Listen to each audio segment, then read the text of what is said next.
Hey, what's up guys? Welcome back to the market analysis video. This is विशाल और आज हम analysis करने वाले निफ्टी बैंक निफ्टी और अदर स्टॉक के। तो कल वीकली एक्सपायरी है as well as monthly expiry, because month की लास्ट एक्सपायरी है एंड स्टॉक ऑप्शंस में भी कल मंथली एक्सपायरी होती है। तो कल बहुत चेंजेस हो सकते हैं, मतलब जो पोजीशन होती है वो रोल ओवर करते हैं बड़े बड़े प्लेयर। तो कल एक बड़ा मूवमेंट किसी डायरेक्शन में आ सकता है, इसकी प्रोबेबिलिटी ज़्यादा है। बिकॉज प्रीमियम भी अगर आप देखें ऑप्शंस के तो बहुत ही चीप प्रीमियम है। अभी एट द मनी निफ्टी का प्रीमियम देखें तो सिर्फ 49 एंड 34 रुपीज़ चल रहा है, तो ये बहुत चीप है और ये कल ओपन होने के बाद और नीचे गिरेगा। तो आइदर साइड अगर ब्रेकआउट मिलता है तो वन डायरेक्शन में बहुत बड़ी मूवमेंट हो सकते हैं। तो हम देखेंगे, एनालिसिस करेंगे क्या प्लान होगा। तो अगर आप निफ्टी की बात करें तो यहाँ पे आज ये निफ्टी का चार्ट आपको दिखाई दे रहा होगा।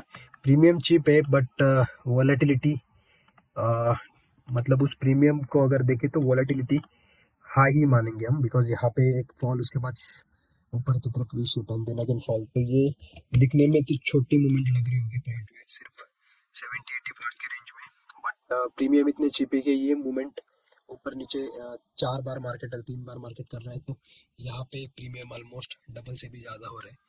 तो ऑप्शन सेलर को भी प्रॉब्लम हो रही है एंड ऑप्शन बायर को तो हो रही है, बिकॉज अगर आपके डायरेक्शन आपको कैप्चर नहीं करने मिलती तो यहाँ पे थीटा डी के भी उस डायरेक्शन के अपोजिट बहुत ज़्यादा हो रहा है, बिकॉज विक्स अभी 14 के नीचे आ चुका है।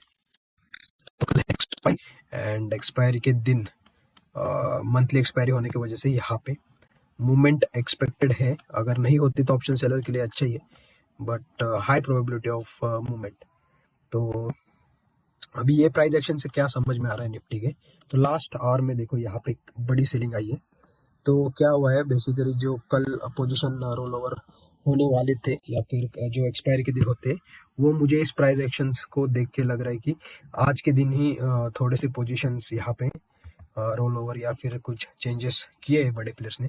उसके वजह से ये देखो एक एंड में बहुत बड़ी मूवमेंट यहाँ पे दिखाई दे रही है।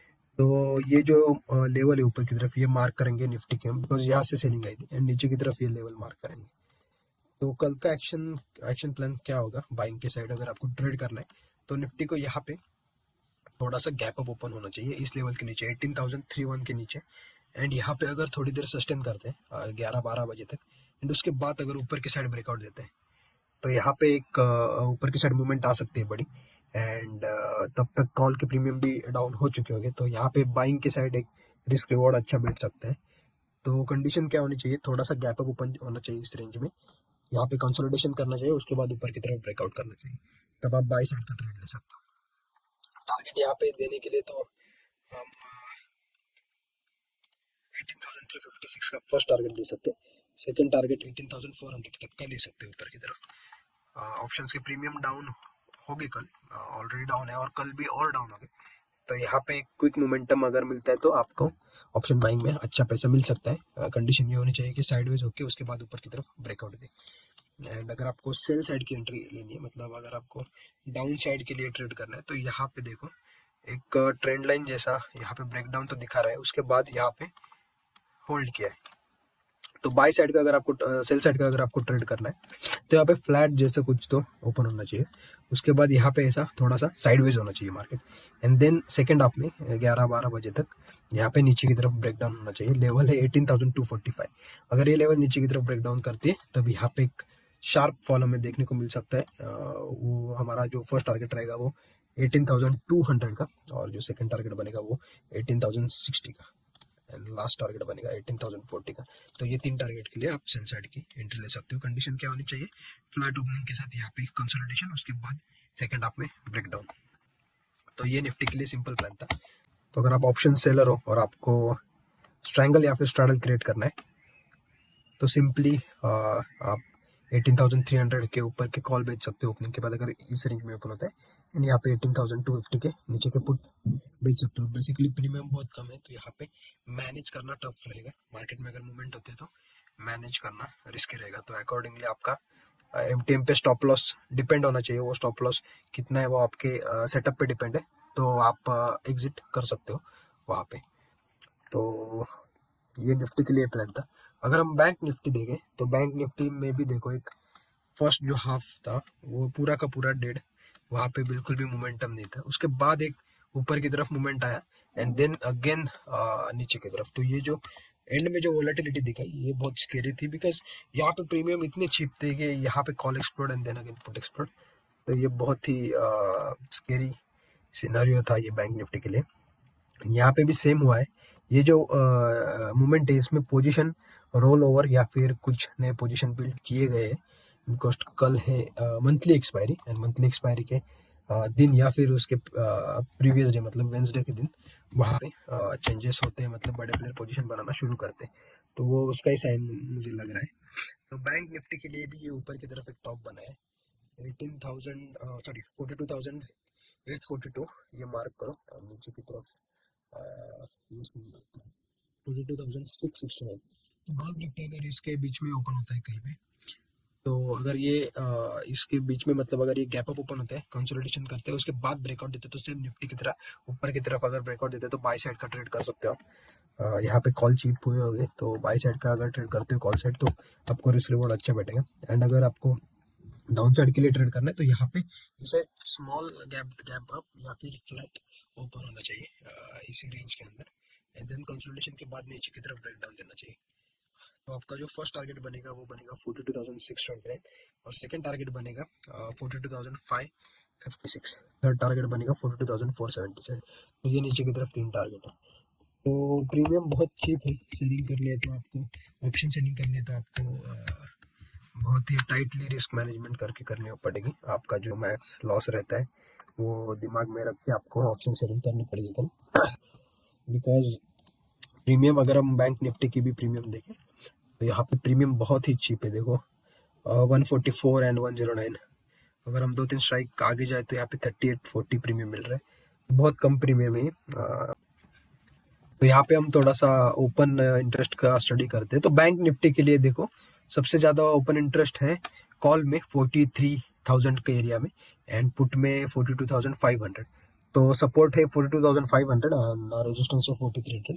तो ये 500 पॉइंट की रेंज है। उसके अगर हम बीच में जाए थोड़ा सा क्लोज सपोर्ट एंड रेजिस्टेंस देखें तो 42,700 पे यहाँ पे कॉल एंड पुट पे सबसे ज्यादा ओपन इंटरेस्ट है दोनों स्ट्राइक पे। तो यहाँ पे स्ट्रैडल बनाए हुए है बैंक निफ्टी में 42,700 के।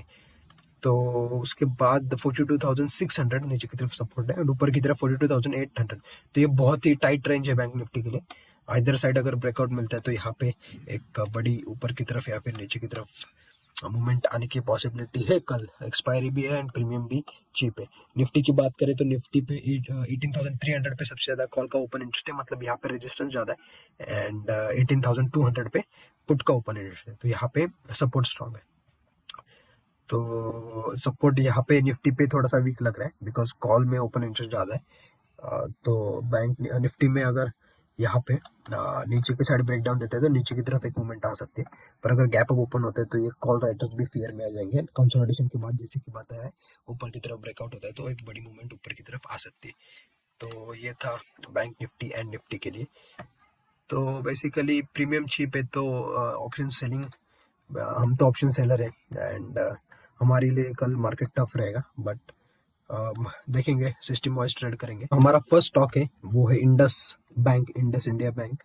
तो यहाँ पे इंडस इंडिया बैंक में क्या नजर आ रहा है डेली टाइम फ्रेम पे, यहाँ पे एक रेंज क्रिएट की थी उसने एंड इस रेंज में बहुत दिनों के लिए कंसोलिडेट कर रहा था। तो कंसोलिडेशन के बाद 2 डेज बिफोर यहाँ पे इस रेंज के नीचे ओपन हुआ एंड रिवर्सल आया एंड इसके बाद कल के दिन एक ओपनिंग के बाद एक स्ट्रेट अप एंड इस रेंज का ब्रेकआउट किया और आज गैप अप ओपन होकर उस रेंज के आसपास यहाँ पे सपोर्ट लेके सस्टेन किया है। तो यहाँ पे थोड़ा सा ऊपर की तरफ एक मूवमेंट इंडसइंड बैंक में आ सकता है। अगर यहाँ पे हम 5 मिनट पे जाते हैं तो एक रेंज क्रिएट हुई है, उसको हम मार्क करेंगे 1181 एंड नीचे की तरफ यहाँ पे 1167 ये रेंज। अगर इधर साइड ब्रेकआउट मिलता है यहाँ पे, अगर गैप अप होने के बाद ऊपर की साइड ब्रेकआउट मिलता है तो आपको बाय साइड का ट्रेड यहाँ पे इंडस बैंक पे लेना है। आपका जो फर्स्ट टारगेट बनेगा वो सीधा बनेगा फिर ये लेवल तक, बिकॉज यहाँ पे रेजिस्टेंस नहीं है। ये ब्रेकआउट के बाद ये सीधा ये लेवल टच करने के लिए जाएगा, दैट इज 1200। तो यही एक फर्स्ट एंड फाइनल टारगेट है अराउंड 1% से भी ज़्यादा का टारगेट है। ऊपर की तरफ ब्रेकआउट मिलता है तो ये टारगेट आप ले सकते हो। अगर इंडस इंडिया बैंक नीचे की तरफ ब्रेक डाउन देता है, यहाँ पे ओपन होने के बाद नीचे की तरफ ब्रेक डाउन देता है, तो आपको टारगेट के लिए आपका जो फर्स्ट टारगेट बनेगा ये स्मॉल बनेगा। यहाँ पे एक सपोर्ट है तो ये 1160 का फर्स्ट टारगेट बनेगा। और अगर ये भी ब्रेक कर दे तो नीचे की तरफ 1145 का 1150 का ये आपको सेकंड टारगेट बनेगा। तो ये दो टारगेट के लिए आप नीचे की तरफ भी उसको ट्रेड कर सकते हो। जो हमारा सेकंड स्टॉक है वो है विप्रो, एंड विप्रो में एक अच्छा प्राइस एक्शन बिल्ड हुआ है। लॉन्ग टर्म पे ये बियरिश प्राइस एक्शन बना के नीचे की तरफ आ रहा है, एंड यहाँ पे एक अच्छा कंसोलिडेशन पुल बैक, एंड उसके बाद ये ट्रेंड लाइन का ब्रेकडाउन नीचे की तरफ मिला है। ऊपर की तरफ भी ये एक अच्छा रेजिस्टेंस है। तो अगर ये हमें थोड़ा सा फ्लैट या फिर ये गैप अप इस लेवल तक मिलता है तो हम यहाँ पे शॉर्ट साइड की एंट्री के लिए प्लान करेंगे, बिकॉज ये ट्रेंड लाइन का ब्रेकडाउन है और हम ब्रेकडाउन समझ के ट्रेड करेंगे। तो थोड़ा सा फ्लैट या फिर गैप अप मिलता है तो अच्छा रिस्क रिवॉर्ड बनेगा। इस साइड मिलते हैं तो सेल साइड की एंट्री कीजिए, आपका स्टॉप लॉस इसके ऊपर चाहिए। फर्स्ट टारगेट बनेगा ये लाइन 386, सेकेंड टारगेट बनेगा 385। तो ये दो टारगेट, एंड थर्ड टारगेट 384। तो ये तीन टारगेट के लिए आप नीचे की तरफ विप्रो को ट्रेड कर सकते हो। अगर ये यहाँ पे मिलता है हमें तो एक अच्छा यहाँ पे रिस्क रिवॉर्ड बैठेगा, उस हिसाब से आप आपका ट्रेड प्लान कर सकते हो। तो ये दो स्टॉक थे। तो गाइज अगर आपको ये वीडियो पसंद आई होगी, एनालिसिस अच्छा लगा हो, तो इस वीडियो को लाइक कीजिए, शेयर कीजिए, ना हमारे चैनल को सब्सक्राइब कीजिए। थोड़ी सी 2 दिन से तबीयत खराब है, इसलिए थोड़ा सा आवाज़ भी आज चेंज सा लग रहा होगा। तो यही थी, कल एक्सपायरी के लिए देखेंगे कैसा ट्रेड बनता है एंड आपके साथ शेयर करेंगे। तो अगर आपको ये वीडियो अच्छे लग रहे होंगे तो इसको ज़्यादा से ज़्यादा शेयर कीजिए, लाइक कीजिए। Thank you for watching.